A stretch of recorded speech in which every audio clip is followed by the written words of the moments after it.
నమస్తే. కాంగ్రెస్ పార్టీ నుంచి గెలిచిన ఎమ్మెల్యేల్లో హైయెస్ట్ మెజారిటీ నకరేకల్ నియోజకవర్గ ఎమ్మెల్యేగా గెలిచిన వేముల వీరేశం మెజారిటీ.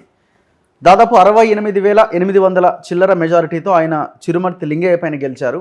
సో మనం కూడా ఎలక్షన్లకి ముందు నకరేకల్లో తెలంగాణ చౌరస్తా వెహికల్ తీసుకొని పోయినాం. అక్కడ పెద్ద రచ్చ నడిచింది. సో ఆనాడు అప్పుడున్న సిచ్యువేషన్స్లోనే మనం చెప్పింది ఇక్కడ టీఆర్ఎస్ గెలిచే అవకాశం ఎట్టి పరిస్థితుల్లో లేదు అని, దాదాపు 50,000 పైన మెజారిటీతో గెలిచే అవకాశం ఉందని. సో అనుకున్నట్టుగానే ఆయన ఆల్మోస్ట్ 70,000 మెజారిటీతో గెలిచారు. ప్రస్తుతం నా ముందు కూర్చున్నారు. నమస్తే వీరేశం గారు. నమస్తేనా. సో ఊహించారా ఈ మెజారిటీని మీరు? దాదాపు 70,000 మెజారిటీ. ఆల్ కాంగ్రెస్ 54 మంది ఎమ్మెల్యేల్లో మీరే టాప్లో ఉన్నారు.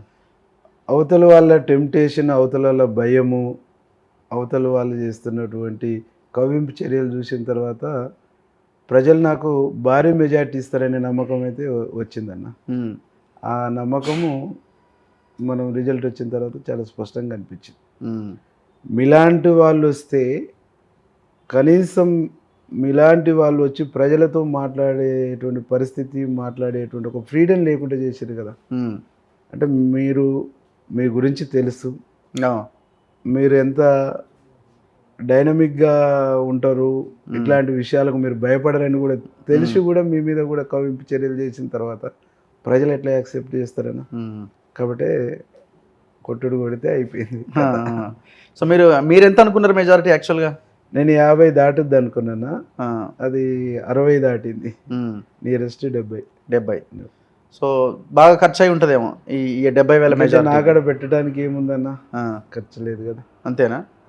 ఎక్కడికక్కడ చాలామంది, ఒక 4-5 ఎన్ఆర్ఐలు అయితే ఒక నెల రోజులు నా కోసం వచ్చేసి వాళ్ళు అక్కడ ఉండేసి పనిచేసినటువంటి పరిస్థితి. అంటే ఏ ఊరుకు ఆ ఊరు, ఎక్కడికక్కడ బాగా 5 సంవత్సరాల పాటు ప్రతి గ్రామంలో, గ్రామానికి 5 మందో 10 మందో సఫర్ అయ్యారు. బీఆర్ఎస్ పార్టీలో ఉండి, బీఆర్ఎస్ ప్రభుత్వంలో ఉండి, ప్రజాప్రతినిధులుగా ఉండి, మొదటి నుంచి ఉద్యమం నుంచి జెండాలు మోసినటువంటి వాళ్ళు కూడా అరెస్టులు, డిటీసీలు, ఇబ్బందులు, నానా హింస పడ్డారు. కాబట్టి అందరు కసిగా పనిచేసారు. అందుకని అంత మెజార్టీ వచ్చింది. సో ప్రజలు భావించలేదనాలా మీ ప్రత్యర్థులు మీ మీద వీరేశం గెలిస్తే రౌడీ రాజ్యం వస్తుంది అని అన్నారు? అంటే రౌడీజం చేసేదే వాళ్ళు, గంజాయి దందాలు చేసేదే వాళ్ళు, గంజాయి తాగేదే వాళ్ళు, అనేక రకాల తప్పుడు అలవాట్లు, తప్పుడు పద్ధతులు ఉన్నాయో వాళ్ళకు. బట్ నా మీద వాళ్ళు చేయడానికి ఏ ఆరోపణలు లేవు. కాబట్టి నా బ్యాక్గ్రౌండు మాజీ నక్సలేటు, మాజీ లెఫ్టిస్టు అనేటువంటిది ఒకటి ఉంది కదా, దాన్ని బూచి చూపించేసి నిజంగా ఆ భావాలు, ఆ ఐడియాలజీ ఉన్నటువంటి వాళ్ళు సమాజం మీద, ప్రజల పట్ల ఒక స్పష్టమైన, ఒక శాస్త్రీయమైనటువంటి అంచనా, అవగాహన ఉండి ఆ ప్రజల మార్పు కోసం పనిచేస్తారనేటువంటి సత్యం వాళ్ళకి తెలియదు. ఎందుకు అంటే వాళ్ళకు కనీసం రాజకీయ ఓనామాలు తెలిసి ఉండేది. ఏం చేయాలి, బెదిరిస్తారు, ఇది చేస్తారు, ఈయన మీద ఈ కేసు ఉంది, ఆ కేసు ఉంది అని చెప్పింది. నేను నామినేషన్ రోజు చెప్పిన 2 కేసుల విషయం పదే ప్రస్తావిస్తే, ఆ 2 కేసులకు సంబంధించినటువంటి ఎఫ్ఐఆర్లు, సిడి ఫైల్స్ తీసుకొచ్చిన.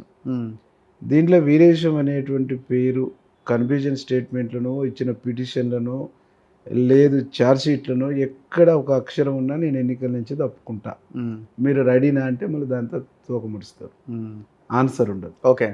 అట్లా అనేక రకాల అబద్ధాలు, అసత్యాలు, ఒక అబద్ధాన్ని 100 సార్లు చెప్తే నమ్మకపోతారా అనేటువంటి దాన్ని ఒక పనిగా పెట్టుకొని అదే వృత్తి. ఇక ఎన్నికల్లో వాళ్ళ స్పీచ్లు మొత్తం మీరు చూడండి.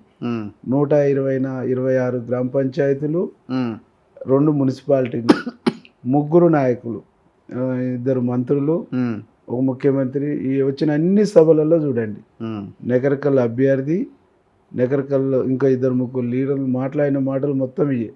కానీ ఈ నియోజకవర్గానికి ఏం డెవలప్ చేసినాం అనేది చెప్పలే. రేపు ప్రభుత్వం వస్తే ఏమొస్తుంది, ఏం చేస్తామనేది చెప్పలే.